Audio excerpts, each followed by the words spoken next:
really got to act. And it was Krillin, and there's a scene where he has this little device, a little box with a button. They can turn off Android 18.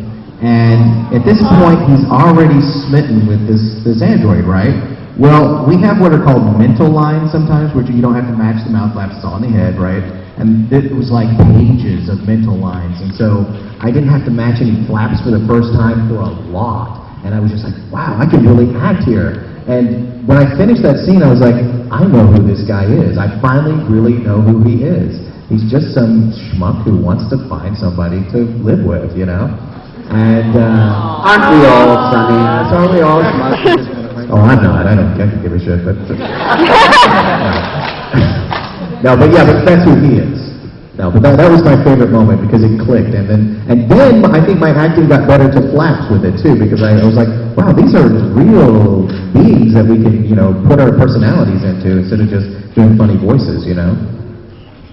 Young lady in purple in the front row. What's your favorite music? Favorite music? Mm-hmm. I like all kinds of music if it's good, but I tend to lean toward old school rock and punk. Yeah! I have a punk band called White Girl. So myspace.com/whitegirlfun. Check it out. They have like the coolest posters ever, by the way. I love those posters. I do my posters. Thank you. Take that back to it.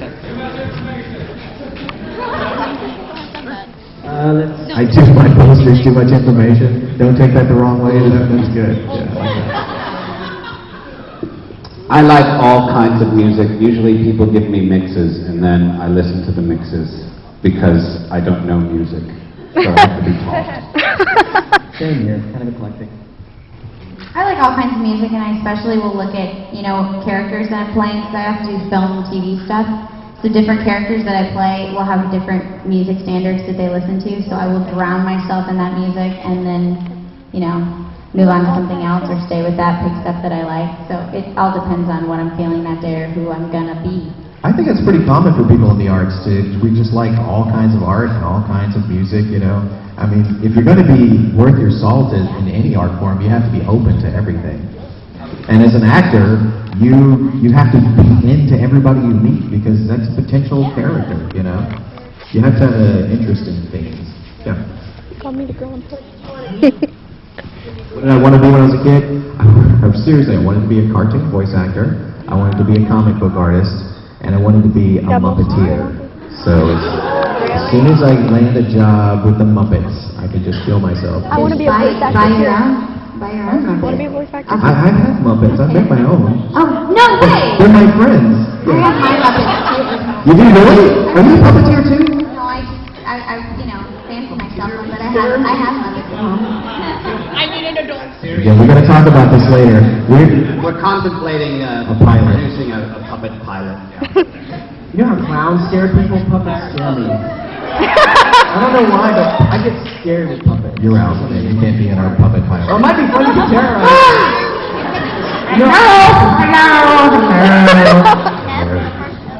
You know what? I wanted to be Japanese when I was a kid.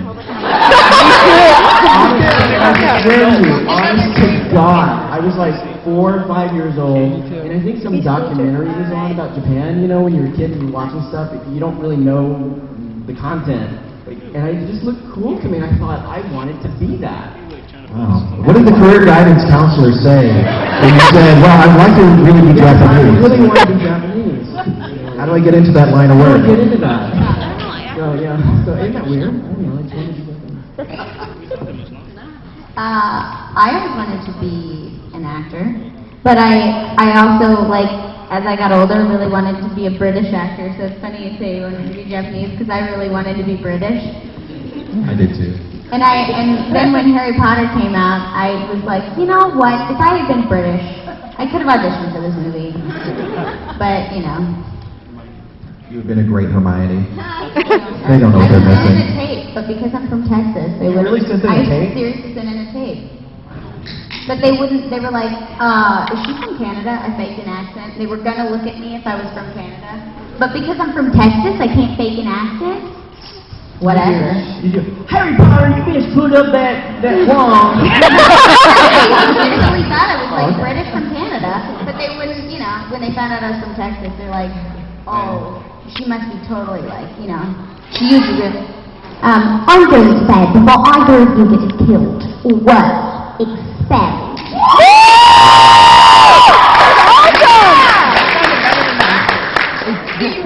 Yeah. When I was a kid, I always wanted to be an actor, and I especially did when my brothers, we used to make movies, and my brothers were doing a remake of Star Wars, our own version, and I was very, very small, but I couldn't do the Yoda voice. Webb Tilney across the street could do the Yoda voice, and he was also short, so he got to be Yoda.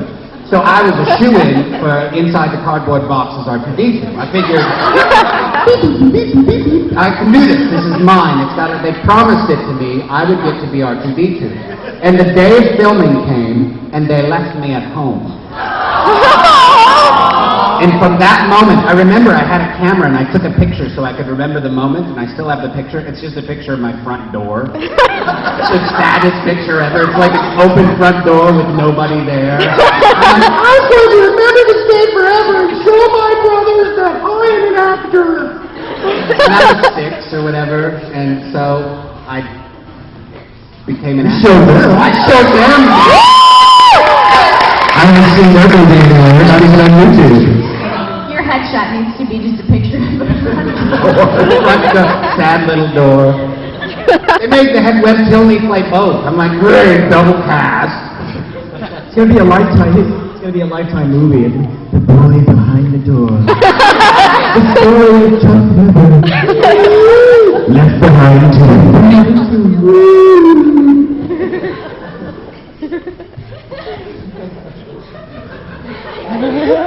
She's like, Gentleman back there, yes, with the glove.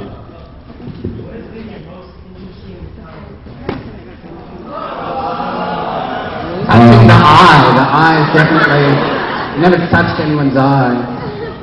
My most interesting moment was at a convention actually in Florida, and I was walking by the swimming pool after hours, and some beautiful young lady looks at me and says, "You're huge!" And I went, "Yes, I am." She went, "Woo!" She flashed me. oh my God!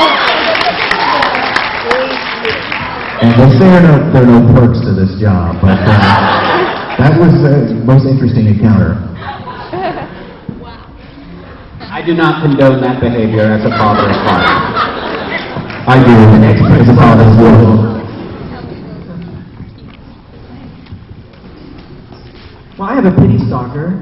Yeah. Oh, I'll stalk you. Yeah. Because I was at a panel in Boise, Idaho, and you have a stalker? No. She's, oh, but you're a pity stalker. So she's my pity stalker, and so every time I go to Idaho, she's there, and she's very sweet. So that's kind of cool. I don't know what's worse, the fact that I haven't had a crazy encounter, or the fact that I don't have a pity stalker either. So I mean, like, everybody's pretty, like, you know, cool. Someone will flash you before too long. I don't know what to do. I'm not sure. You signed them.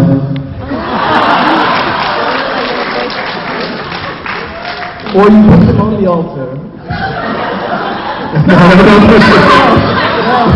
No. Don't take that on the altar. That's the title of this panel. Don't take that out of context. Blue hair.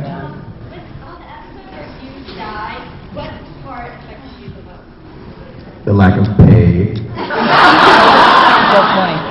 It was funny though, because I was kind of down, because I love that character, and I was telling Mike about that. I said, God, it sucks. That's such a great character, and it didn't hurt my voice like all the other characters do. And he said, well, I'm going to show you something that's going to cheer you up. And he went onto the computer and went to all these websites where people were crying the next day. And then I was like, oh my God, I love that. I mean, as an actor, you can move people to tears. That's the best thing ever, right? I was moved to tears. Oh, really? Yeah, I didn't want you to die. Oh, that's sweet. Thank you. I'm going to cry now. Purple hair.